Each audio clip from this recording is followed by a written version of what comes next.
Any of us starting out with Lenormand will notice that it has two special cards, the man and the woman.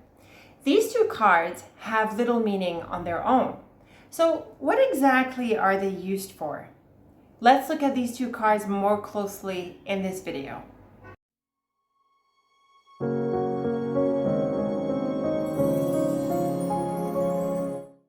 Hi everyone, I'm Leila, the Lenormand reader, and I've been reading Lenormand almost exclusively for over 20 years.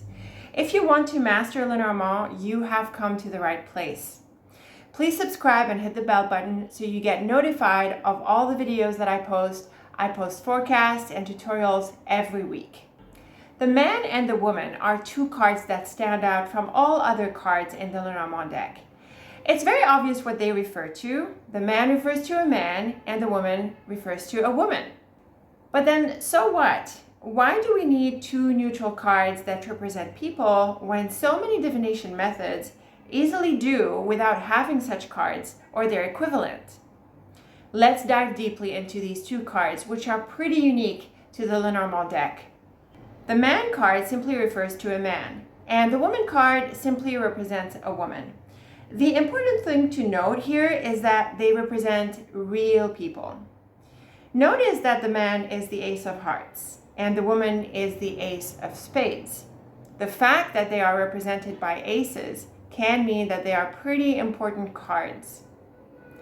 And they are. They represent the readee.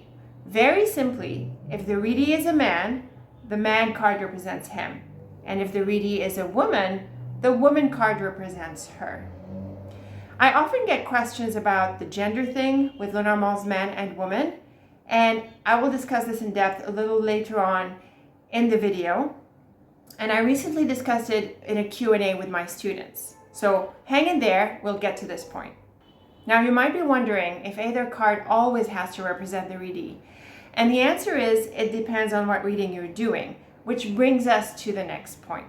The reading where either the man or woman always represents the readee is the Grand Tableau.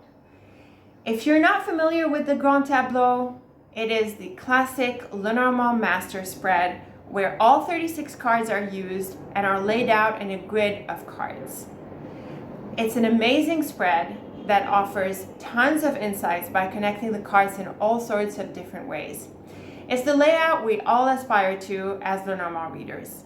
The thing about the Grand Tableau is that all cards figure in it. And so, with so much going on in a tableau, the best way to read events that most directly affect our readee or querent is by having a card that represents him or her. That card is simply the man or the woman. So we find out where our readee significator is, which is the man or the woman, and we examine the cards that are closest to it. They tell us of the most important and often the most immediate events that await our readee. And the way we do this is by reading the portrait around our readee significator, which is the man or the woman. We read the many lines it is part of, like the column, the row, and the diagonals. So the second key to the man and the woman card is that their main use as significator is in the Grand Tableau layout. Now you might wonder, if one significator represents our readee, what does the other significator represent? Well, classically, the other card, either the man or the woman, represents our readee's love partner. This comes from older times when much of fortune telling was geared toward women at a time when a woman's life was pretty much around her marriage. Now times have changed, of course, and the other significator doesn't always have to represent our readee's partner. But let me tell you that the vast majority of questions I get in private readings are about love. Love remains at the center of our life, and there's really no need to feel like we shouldn't prioritize it just because we live in certain times or because of other pressures around us. Just embrace your heart with whatever you feel you're called to focus on in your life. There is no shame in prioritizing love.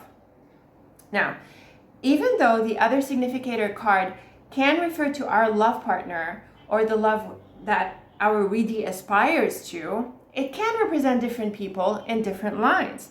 But this flexibility doesn't apply to our readee significator cards. In other words, the significator card that represents our readee always represents our readee and never other people in a Grand Tableau. But the other significator card can represent our readee's lover or other people in his or her life. For example, if our readee is a man, the man card always represents him. It represents him in every line the man is part of. And the woman card can then represent our readee's lover, but she might also refer to other women in his life, depending on the different lines she figures in. For example, in this line, the woman refers to a lover because of the ring and heart. But in this one, she could refer to his mother or a boss because of the bear. And in this one, she might be a friend or a sibling because of the dog. So the third key is that the significator card that does not represent our readee can be taken to represent their lover and or other key people in their life. Before we talk about the gender thing, I want to ask you what you thought was the use of the significator cards in Lenormand. Is your understanding of these two cards the same as what I talked about? And do you like having them in the deck? Leave me your thoughts and your comments. Now, let's wrap up with the gender question. These days, I often get the question about whether the man and the woman always represent a man and a woman. I also get the question about same-sex relationships, and of course those who don't see themselves as either a man or a woman, or those who have clients who don't see themselves in these ways. Let me tell you, from the get-go, none of these are issues. None of them. Here's why. When looking at whether the man always represents a man and a woman always represents a woman, well, my answer is no. At least not in my experience. Now, just in general, it does help to distinguish the man card from the woman card so that we get more specific indications from our readings, right? We don't want just everything to be anything at any time. We want some specificity. But it sometimes happens that the man will represent a woman and the woman will represent a man. In my own readings, there is a woman in my life who almost always shows up as the man in my readings. She's not manly, she's not gay, she's not trans. She's just a typical, regular woman, and I do not know why she consistently shows up as the man in my cards whenever I'm asking about this part of my life. So just keep an open mind when this is a possibility for you. But notice that this is most likely the case in your own readings. If you're reading for others, you might like to stick with the classical interpretation of the cards unless your client has different preferences. So on this note, let's address the issue of same-sex relationships. Again, no issues. One significator can be taken to represent the readee or your client, and the other significator can represent their lover. End of story. It does not need to be complicated. Remember that the man and woman are totally neutral cards. They take all of their qualities from nearby cards. The same goes for those who don't see themselves as either a man or a woman. Again, they can pick the one significator that they want to have represent them, and the other significator can simply represent their lover or other people in their lives. That is it. Now, you know how Lenormand's cards have pip cards, and some of those pips are kings, queens, and jacks? So one might suggest that these people cards can be better used to represent people who don't really like the man or the woman as their significators. I think it's a really good suggestion, but my advice is a little bit against it. Why? Because you would be taking up cards that are better used to give you insights instead of just representing the readee. The man and woman, again, are totally neutral, but the kings, queens, and jacks, they give you insights. They tell you a story. So why use them up as a significator card when you can have them tell you more interesting details about what's going on with you or your readee? So this is my thought, and anyway, you are free to find the approach that works best for you and your clients. And before I close, I want to add that it's important to decide what you're going to use as a significator in a Grand Tableau before you draw the cards. Explain this to your client. If it's an issue, let them decide which significator they want to have represent them. And yes, it is totally okay if it's one significator card for one reading and another significator card for another reading with the same client. There is no issues.